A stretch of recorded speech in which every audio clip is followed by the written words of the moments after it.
মৃত্যু 2 দিন আগে তার বুকে ব্যথা, ক্যান্সার রোগী। আমি বললাম তোমার ভিসা আছে, চলে যাও। আমার মেয়েকে জানানো যাবে না, মেয়েরা তাহলে তাকে ঢাকায় নিয়ে যাবে। প্রিয় ভাইয়েরা, আমি বললাম তুমি সকালে চলে যাও, বিকালে ডাক্তার দেখায় চলে আসো, কেন আমি ভোটটা দিয়েই 12 তারিখ ব্যাংকক চলে যাব। প্রিয় ভাইরা, আমি নির্বাচনে কি হয়েছে, সকল নেতা কর্মী যারা আমার বিরুদ্ধে ভোট করেছেন তারাও আজকেই জানাজায় উপস্থিত হয়েছেন। আমি আল্লাহর কাছে তাদের জন্য মহরুমার পক্ষ থেকে দোয়া করি, আল্লাহ পাক যেন আমাদের সবাইকে মিলে। আমার স্ত্রীর লাশ শেষ কথা ছিল জীবনে প্রেসের সামনে যায় নাই।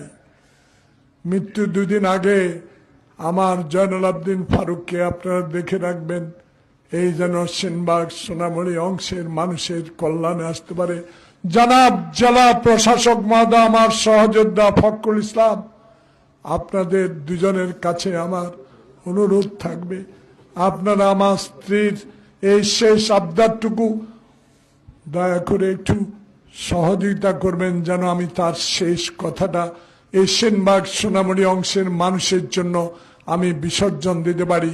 আমার জীবন থাকতে আমি দুর্নীতির বিরুদ্ধে, সুশাসনের পক্ষে আমার নেতা তারেক রহমানের কথা অনুসারে আমি যুদ্ধ করে যাব। মাদকের বিরুদ্ধে, শিক্ষার জন্য, স্বাস্থ্যের জন্য, অবকাঠামো উন্নয়নের জন্য।